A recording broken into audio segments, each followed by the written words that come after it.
Good morning. I'm Jane from the pond, out with a walk with Hannah.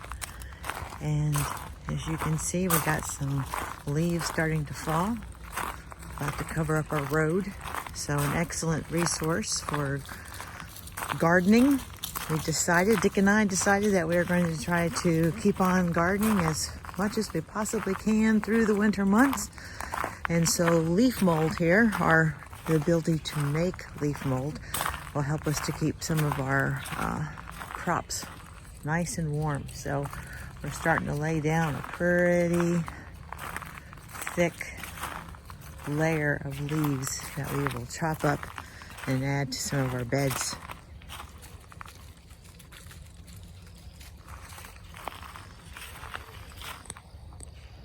What I'm zoomed in on right now is a muscadine vine that has grown way up high into the canopy of the trees to find sunlight. But it starts here, and I'm going to try to follow it, the center of the screen here, as it keeps on climbing up and up and up into the trees.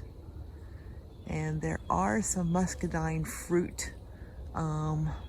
It's probably hard to see, but they could almost be mistaken for something like acorns, but they're actually muscadine fruit hanging down. And I discovered it on a walk when I found a grape, what I thought was a grape. Like, who's been on my property walking around? And then I realized later, after talking to Dick, it was actually a muscadine fruit that had fallen from this tree right here.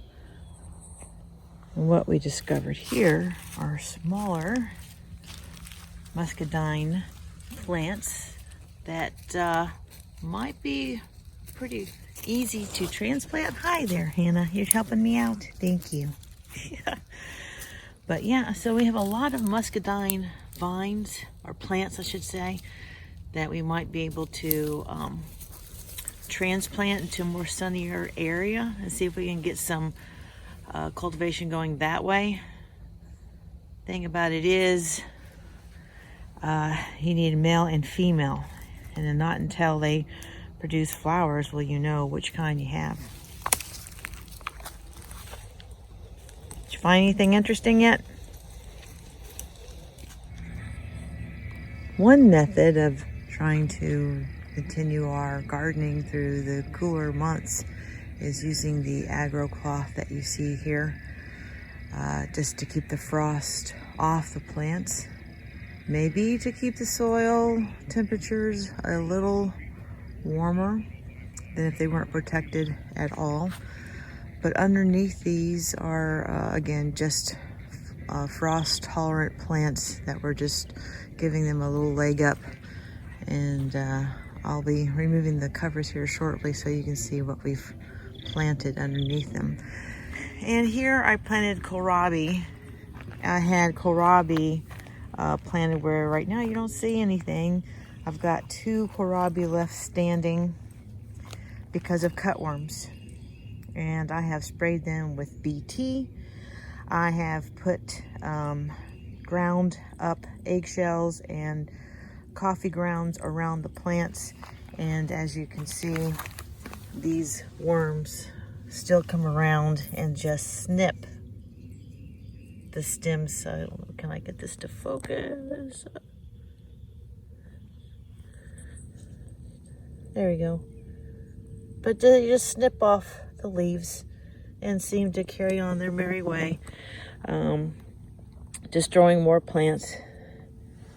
So even though I've applied multiple applications of BT and tried different methods, it was really too late to save this crop of this bunch of kohlrabi. I think there's another kohlrabi right there that somehow has avoided detection from the cutworms. So that's a sad story, but it didn't stop there. Along with the kohlrabi, I'd also planted cabbage, kale, broccoli, cauliflower, and beets. And the cutworms did not give me any sympathy at all with this being my first time, you know, maybe take a plant or two. No, they really just demolished my cabbage row. Now, since then, I have removed some of the cabbage that survived them and planted onions. So they're just starting to come up right here. So we'll see how the onions do. And the second row here, which had the kale, also was destroyed by the cutworms. And this is after me putting in some DE around the plants and BT on the plants. Nothing really helped at all. The DE actually helped me catch some of the culprits. They were called the dingy cutworms.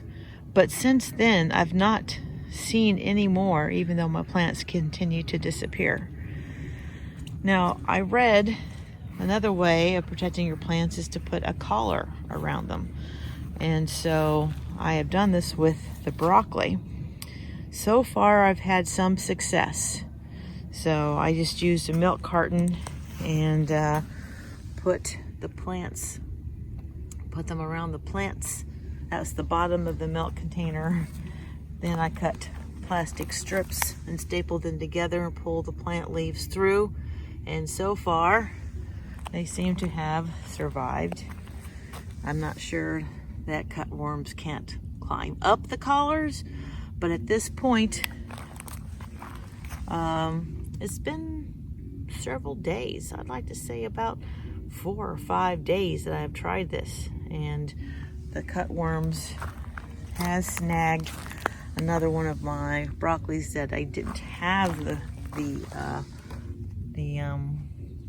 collar around, and kept the one